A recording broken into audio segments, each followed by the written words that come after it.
Chris, if you can take it from the top, how this all came to be. Obviously, we know what the past 10 months in particular has been like as far as COVID is concerned, but your story is very interesting because there's a lot more dirt that is coming out now about the illicit business practices of Amazon. So you really blew the lid on this from the start. So if you could please share it, we would love to hear about it.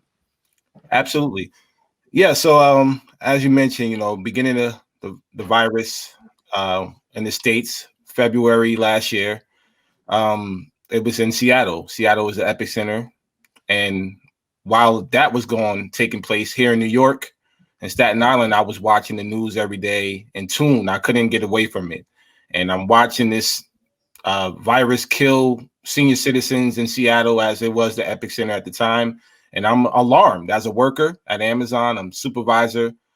I've been with the company since 2015. I work with employees in 3 states, tri-state area, New Jersey, Connecticut, New York. And to me, my responsibility is to them. I started off in that entry-level position in 2015. I got promoted to a supervisor level, and these people are now my extended family. I spend 40, 50, 60 hours a week with them. So as I'm watching this virus on the news and I'm thinking about what's going to happen if it comes to the East Coast, which eventually did, how are we going to be protected? So initially, I tried to go through the proper channels, going to HR, raising concerns.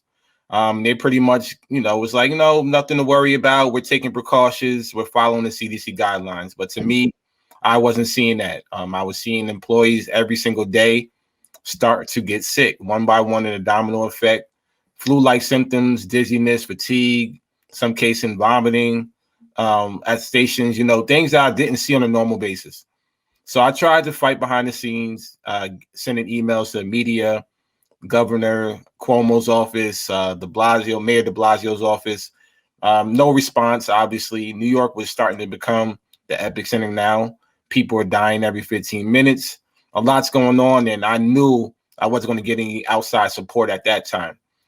So I returned back to work after taking some time off on March 24th, and I realized that my coworker, who I work hand in hand with, she was sick. I could see it on her face. And at this time, we had no PPE, no cleaning supplies, no facial masks, nothing. And I can see in her face, her eyes were bloodshot. She was walking around sluggish. And I said, hey, you should go home. And that's when she told me that she tested. She went for the testing the day before.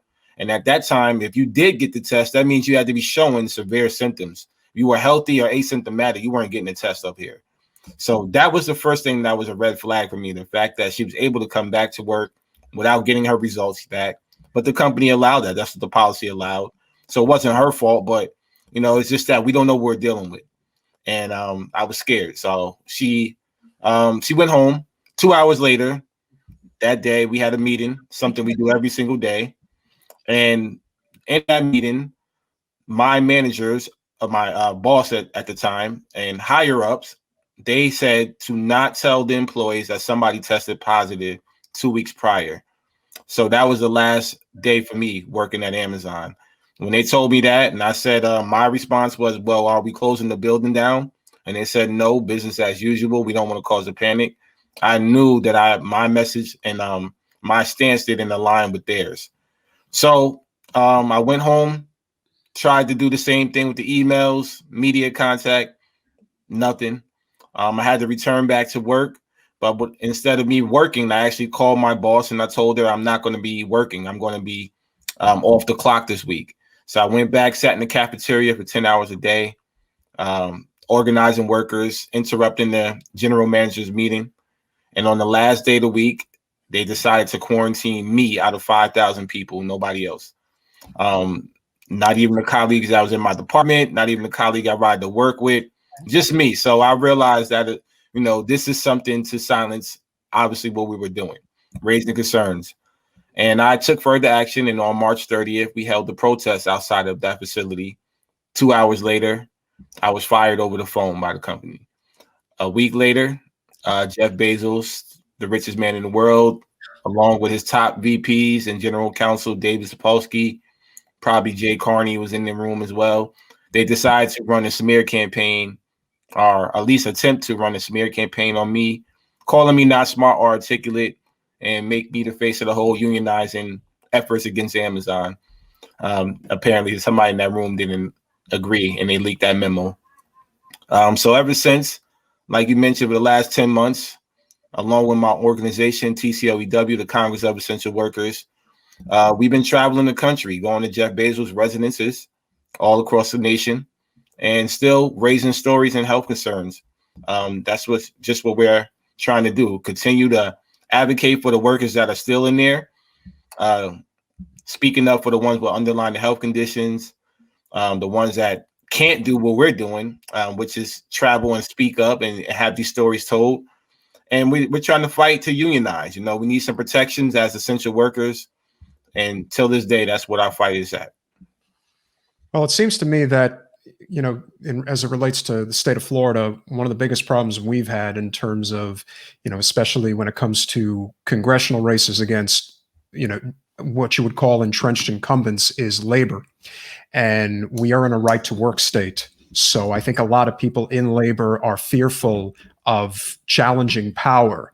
How has the response been with Amazon workers challenging power, knowing that if you attempt to unionize, they basically are going to come after you with everything they've got? You see what they do to Kashama Sawant up in Seattle.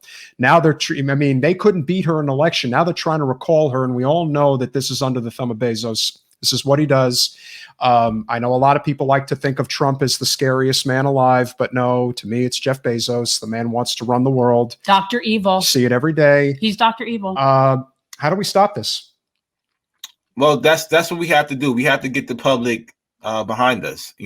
Public opinion matters. And that's the biggest kryptonite of Amazon. You see their commercials, you see their propaganda. You see how they try to make it seem like they're the greatest company in the world with no flaws. They're quick to have spokesperson come on and tell you, all the positive things. It's not the reality of the situation, though. So it's up to us, our independent media, the workers of Amazon and other essential workers that are in a similar situation, to raise our voices. We have to continue to fight back. We know that up in Seattle, Kashama Sawant has that bill on the table that they're recalling. Amazon did last year. They spent $1.5 million on her campaign to fight against that. That's outrageous. That's how much extreme they'll go to put people, disproportionate a whole class of people, which is unfortunately Black and brown, and that's what we have to really put out there. The fact that we are being affected the most by this company, setting up shop in our communities and not protecting its workers. So it's up to us to come together and have a collective worker power, where when Congress is telling us we're essential workers, you go to work in the middle of a pandemic, we tell them, hell no, we're not going to work until you provide us with a decent living wage, Medicare for all, PPE, and a proper contact tracing system and testing system. Till then, we shouldn't be doing the work that we're doing in the middle of a pandemic. Yeah. To me, it's crazy. Are we not ready for a general strike yet? What is it going to take? I really think that if we had the yellow vests came with our cars like they do in France, that we would have seen it. I do. I think that it's just a matter of, and obviously we're bigger and there's a lot of area to cover, but we're at a point where we need the different sectors to come together. This can't be a thing where it's just one particular field. This is across the board. Because, for example, here as a right to work state, unions they have no power here. It's sad. Across the country, it's sad, but it's even worse here. And yet we have to fight to get a minimum wage. So the same people that are fighting against having a minimum wage also don't want unions. You can't have it both ways. You got to have one or the other. You can look at Scandinavia and they don't have a minimum wage, but they have incredibly strong unions. They don't need a minimum wage. That's the point. So it's we got to have one or the other. And I think at this point we need yellow vests. I'm serious. I think, I think they're daring us at this point. It'll be interesting to see tomorrow if, what the COVID relief package actually looks like. Biden said 2,000 checks at one time. That's not enough. Now it's going to probably be $1,400, and they're going to say that that's enough. I just don't think people really understand how bad things are right now. And that's on top of this deadly virus that is not going away. The distribution of the vaccine has been horrifically done. The only state that's actually done well is West Virginia, and that's because they cut out big pharma. What a surprise! Right. What has been the response? Have you been building, I guess, what you would call, a nationwide coalition with, different workers, maybe not just Amazon, but, all workers, minimum wage workers around the country who are, trying to formulate some type of a general strike, whatever you want to call it, but so that the demands of working people are actually met? Because if essential workers decided not to show up to work tomorrow, everything would change like that. Yeah. Yeah. It would. And I can tell you that's been my goal. My goal is try to build a nationwide coalition with international support as well. You mentioned these other countries. They have no problem striking in other countries. We've seen what happened in India. Yeah. So they can pull these things off. But here in the States, it's just so divided.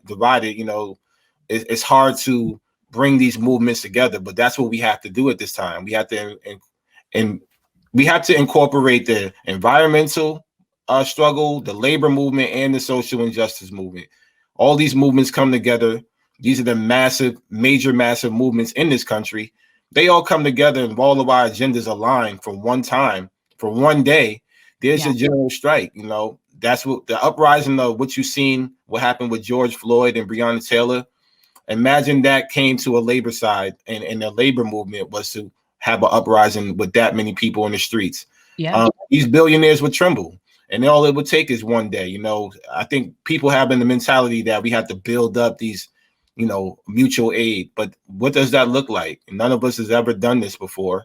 I certainly haven't. So, I can tell you now, from being unemployed with no health insurance for the last 10 months, I'm doing just fine. I get some more support from my community. I get support from people all over the world. And that's exactly what we have to do. We have to turn ourselves inwards. We have to rely on our neighbors and our community. Build your local community mutual aid and support your local organizations, and participate in whatever demonstrations you can. A general strike is really doing nothing. And I think if the right company, which hint should be Amazon, but that has 800,000 workers nationwide, if this one company of the workers decide to strike, imagine Jeff Bezos losing all of those millions of dollars. The rest of the billionaires will fall in line in this country.